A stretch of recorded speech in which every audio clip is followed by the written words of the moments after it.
हाँ, तो भाई लोग कैसे हो आप सभी के सभी? आई होप सो आप सभी के सभी बिल्कुल ठीक होंगे।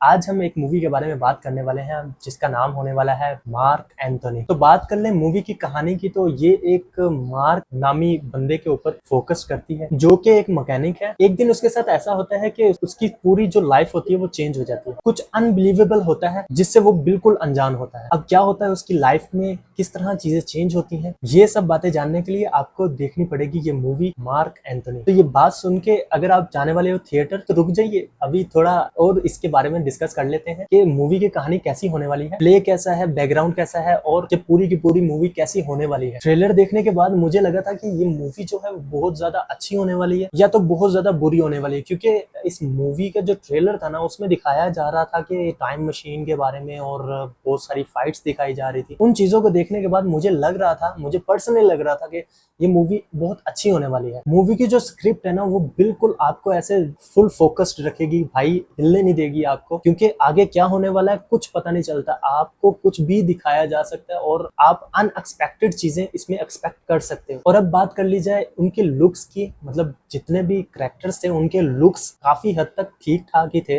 एवरेज था। ऐसा नहीं कहता कि बहुत ही अच्छे थे, ठीक है, ऐसा भी नहीं कह रहा कि बहुत ही लोएस्ट थे, लेकिन अच्छे थे काफी हद तक। ट्रेलर देखने के बाद काफी लोगों को ऐसा लगा होगा कि ये बहुत वियर्ड कैरेक्टर्स हैं, लेकिन वियर्ड नहीं है, ये आपको काफी अट्रैक्ट करके रखेंगे अपनी तरफ, क्योंकि ये सिर्फ ट्रेलर में ही ऐसा दिख रहा है। और जब आप मूवी देखोगे आप समझ जाओगे मैं क्या कहना चाहता हूँ आपको। इसमें जो डायलॉग्स हैं वो काफी ज्यादा मजे के होने वाले हैं, क्योंकि काफी ज्यादा हंसाने वाले डायलॉग्स हैं और जो मेन कैरेक्टर है वो ही आपको इतना ज्यादा फनी कैरेक्टर दिखाएगा कि आप बहुत ज्यादा अट्रैक्ट करोगे और उसको काफी ज्यादा एज अ कॉमेडी लोगे। और जैसे इस मूवी में बुलवाया जा रहा है डायलॉग्स को, तो काफी हद तक बहुत ज्यादा अमेजिंग तरीके से लेवल का मजा आने वाला है इस मूवी को देखने का। तो आप जब देखोगे आप कहोगे यार ठीक ठाक ही थी, एवरेज थी, ठीक है, इतना ज्यादा मैं ये नहीं कहता कि बहुत ही ज्यादा अच्छी थी, लेकिन ये है कि आपको अपनी तरफ खींच के रखेगी ये मूवी। और उसमें जो दिखाया गया है विशाल की फैमिली के बारे में, और विशाल को बहुत ही अच्छा दिखाया गया, बहुत ही अच्छी फैमिली दिखाई गई है और बहुत ही ज्यादा जो अमेजिंग चीजें इसमें दिखाई गई हैं वो आप ऐसे समझे कि टाइम मशीन के बारे में इतना कुछ, ये पीछे जाना और पास्ट में जाना फिर फ्यूचर में जाना, मतलब ये सारी चीजें बहुत सारी होने वाली है इसके अंदर। ये आप जब देखोगे तभी आप जान पाओगे इस मूवी में असल में चलता क्या है और कैसे आपको देखने को मिलता है ये सब। मैं क्यों ऐसा कह रहा हूँ, क्योंकि ये मूवी बोर नहीं लगेगी, आपको काफी सारे ट्विस्ट देखने को मिलेंगे और ट्विस्ट देखते ही देखते मूवी का एंड हो जाएगा, आपको पता ही नहीं चलेगा। लेकिन आपको मूवी को समझने के लिए थोड़ा सा ज्यादा दिमाग लड़ाना पड़ेगा, क्योंकि बहुत ज्यादा कॉम्प्लेक्स मूवी बनाई है ये।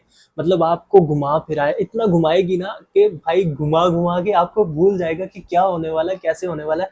थोड़ा सा दिमाग लड़ाना पड़ेगा इसको देखने के लिए। ये मूवी मार्क एंथोनी सस्पेंस और बहुत सारे ट्विस्ट के साथ भरी हुई है, तो आपको इसमें आप देखोगे तो आप समझ जाओगे कि कैसी होने वाली है ये मूवी। और अगर वर्क वाइज देखा जाए इस मूवी को तो काफी अच्छा वर्क किया गया, और जैसे दिखाया गया है, कैसे कॉम्प्लेक्स पैदा किया गया, जैसे सस्पेंस बनाए गए हैं, जैसे इसमें ट्विस्ट पैदा किए गए हैं, तो बहुत ही ज्यादा अमेजिंग होने वाली है ये मूवी। और अगर आप देखेंगे तो मुझे कमेंट सेक्शन में जाके जरूर बताइएगा कि कैसी लग रही है आपको ये मूवी। सो मिलते हैं आपको अगली वीडियो में, तब तक के लिए बाय गाइस।